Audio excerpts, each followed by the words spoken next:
सभी को नमस्कार। करियर फर्स्ट चैनल पर आप सबका स्वागत है। आज का डिक्टेशन लिखने के लिए तैयार रहें। Ready start. लेकिन रुग्ण सरकारी उपक्रमों को नवजीवन प्रदान करना भी आवश्यक है और इसके लिए निजी क्षेत्र के निवेशक तभी आगे आ सकते हैं जब विक्रय योग्य संपत्ति के मूल्य में उन्हें पर्याप्त रियायत दी जाए और उपक्रम को स्वस्थ बनाने की योजना को मूर्त रूप देने में उन्हें अपेक्षित वित्तीय एवं अन्य सुविधाएं उपलब्ध कराई जाएं।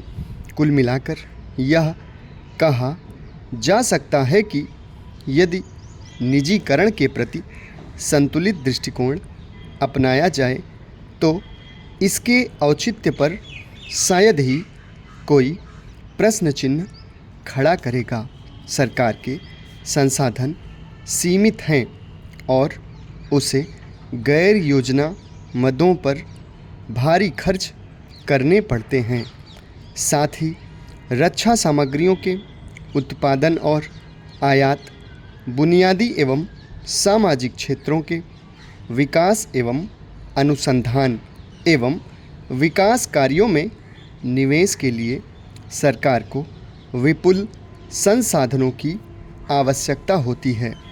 इन्हीं क्षेत्रों पर सरकार को अपना ध्यान केंद्रित करना चाहिए और व्यापार, उद्योग तथा सेवा क्षेत्र में निवेश की जिम्मेदारी निजी क्षेत्र को सौंप देनी चाहिए। निजीकरण अथवा सार्वजनिक क्षेत्र में से किसी के भी प्रति आग्रही दृष्टिकोण रखना ठीक नहीं होगा, बल्कि दुनिया की अर्थव्यवस्था के साथ साथ यदि चलना है तो इन दोनों के बीच समन्वय बेहद ज़रूरी है। वर्तमान भूमंडलीकरण का वैचारिक आधार बाजार रूढ़िवाद या नव उदारवाद है, अर्थात वह इस मान्यता को लेकर चलता है कि अर्थव्यवस्था की सभी प्रक्रियाओं का संचालन और नियमन बाजार की शक्तियों पर छोड़ देना चाहिए और राज्य को अर्थव्यवस्था में कम से कम हस्तक्षेप करना चाहिए।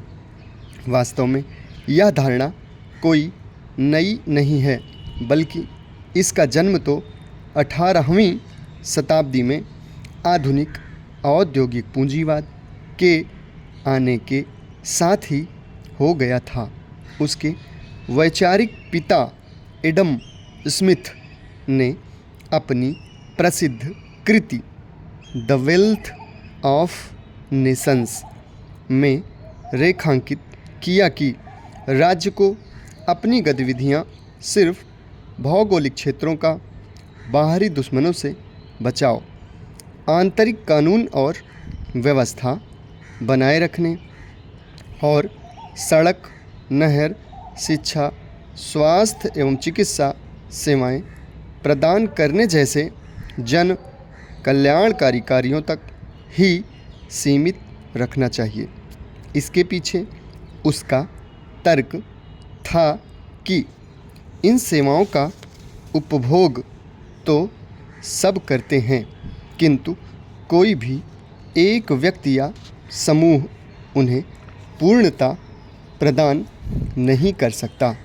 इसलिए ये कार्य राज्य के जिम्मे होने चाहिए और राज्य को सिर्फ इन्हीं 3 गतिविधियों के लिए अपेक्षित धन जुटाने के उद्देश्य से कर लगाना चाहिए। इन गतिविधियों की परिधि से बाहर जाकर राज्य को न तो अर्थव्यवस्था को विनियमित करना चाहिए और न ही अन्य किसी तरह का हस्तक्षेप। जहाँ तक कल्याणकारी राज्य का सवाल है तो वह एक ऐसा समाज है जिसमें एक निश्चित जीवन स्तर एवं विकास के अवसर हर व्यक्ति को उपलब्ध होते हैं। समाप्त। धन्यवाद।